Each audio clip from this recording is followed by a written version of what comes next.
Hey, y'all. Everybody's been so wholesome lately. Well, we're done with that for a little while. All right. So I'm not the brightest guy. So I was actually super relieved when the first question the cop asked me, I knew the answer to. Have you been drinking? I was like, oh, I know this one. I got this. Yes. A lot. About a bottle of Jameson's whiskey at this party that I was at. And then, as is my way when I've had too much to drink, I decided everybody at the party was bullshit. I grabbed the keys and I headed out into the night. I didn't get very far, luckily enough. Something about the car was driving weird. It wasn't the driver. It was the car. And so I kind of pulled over, and then a cop came along to see if I was doing okay. And of course, I was a drunken mess. The second question he asked me was much harder. Whose car is this? And I looked around and I was like, wait a minute, whose car is this? It was not my car. So I grabbed the wrong keys. I just didn't know. So off we went to the drunk tank, and I didn't have a lot of people in my life at the time. So I had some time to languish there. And while I was there, I came to a few realizations. First, this was not the first time that I'd done something absolutely idiotic. I was clearly an alcoholic, big drinking problem, and I absolutely had to stop drinking immediately. But actually, that was kind of good news, right? Because everything that was wrong with me would be magically solved immediately because I would just stop drinking and then I'd be better, right? All right, that was thing one. Thing two was I realized I was actually in deep shit. In addition to the DUI, the car was stolen if you were the kind of person who was trying to compile evidence and, make a case out of it, which is exactly what people in law enforcement do, I'll have you know. And then, so I knew I needed to get a lawyer. I couldn't go in there representing myself. I was, newly responsible, sober and all, and I was ready to face the music. But I was really worried that the music was going to be jailhouse rock, and I was not here for that. So I didn't know any lawyers. I didn't have a lawyer, and I didn't have any money for a lawyer. But I did know this woman named Mina, a couple years younger than me, bright as hell, beautiful, way out of my league. I had no idea what this woman was doing hanging around with me. But there were every once in a while weird sparks between us. And I knew her dad was a lawyer. So I called up Mina and I was like, Mina, do you think you could ask your dad if he'd represent me in this little predicament I'm in? And she went off and came back and she was like, all right, my dad will do this. Maybe he'll think about it. But he doesn't want to just represent some dirtbag. And I was like, what? Dirtbag? And so she was like, the deal is you got to come over to my house to have dinner with my parents and meet him so he can see if you're good or bad, right? So the only thing I heard there was she's having me over to meet her parents for dinner. This is sparks, definite sparks. So, okay, she was like, there's a couple things you should know. You got to nail the handshake with my dad. He really cares about that. And, it's not just an Asian thing about my family. You take off the shoes when you come in the house, right? Like my mom's a bit of a neat freak and she runs the place like it's a museum. So I was like, okay, all right.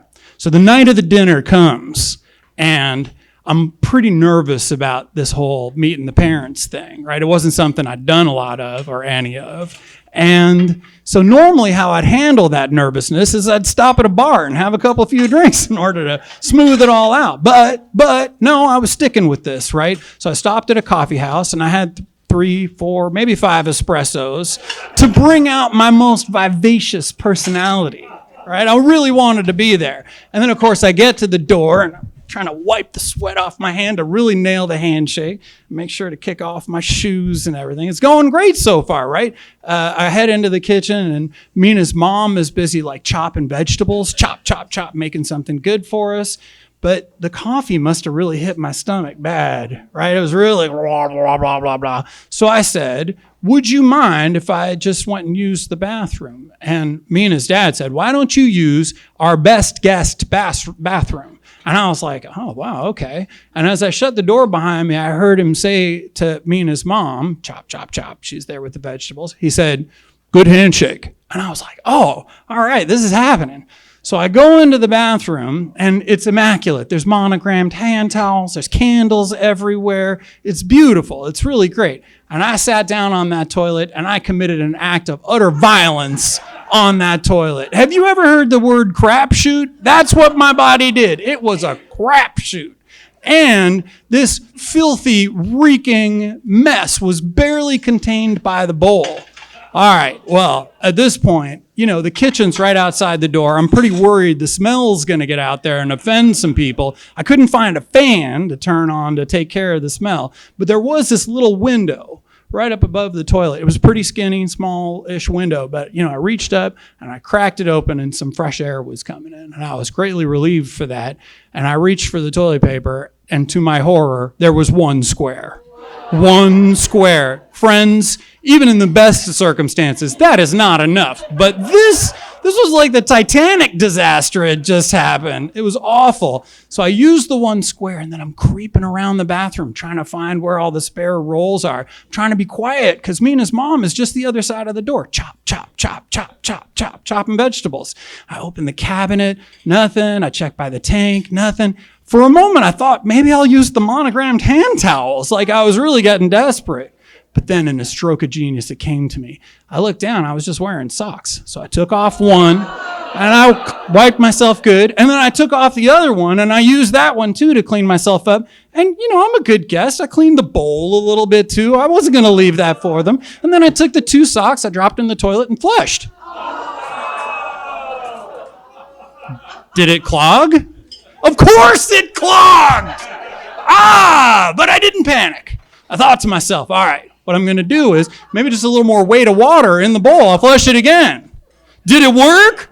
No, of course it didn't work. The water was rising, and sure enough, this filthy, reeking stew overflows the bowl and onto the floor. And it's a lot. The water is now racing towards the door of the kitchen. On the other side of that door, this family holds my life in their hands. Chop, chop, chop, chop. I don't know what to do. I'm like trying to negotiate with the water. I grab the monogrammed hand towels and I try to make a dam, but it doesn't work. The water is still going towards the door and it's reaching the door. Chop, chop, chop on the other side. And at the last moment, as the water was just about to flow under the door, into the kitchen, this brown, stinking, horrible mess, I knew there was only one thing I could do. I ran out the window and I sprinted into the dark of the night. I feel like I may have lost a couple of you there. I'm in an Irish bar telling jokes about alcoholism, and what I lost you on was the running out the door. All right, so I ran out the door, and I ran out the window and I went into the night. All right, so I had a little time before my court date, and during that time, I was able to ruminate, and I came to some realizations. Number one, apparently, just quitting drinking was not going to solve everything that was wrong with me. So I knew I had some work to do there. Number two, whatever sparks I'd had going on with Mina had been drowned in the wreckage of that flooded bathroom for sure. And number three, I was going to have to go in front of a judge with the world's shittiest lawyer, me. Well, that's what ended up happening. I went and saw the judge, and I did not get jail time. But I did get so much community service that it took me 4 years before I was able to get my driver's license back, which actually worked out okay. I met some nice people. I'd like to tell you that I went and made things right with Mina, but I'm a huge coward, and we never talked again. I don't even want to know what she did with the shoes that I'd left at that house. I'd also like to tell you that I absolutely never drank again and that, I was clean and sober for forever. But friends, that is not how alcoholism works, right? It was years of me making mistakes and run-ins with the law and all kinds of other problems. But I am proud to say that as of right now, I'm 9 years and 2 months without drinking anything. But I do still drink coffee.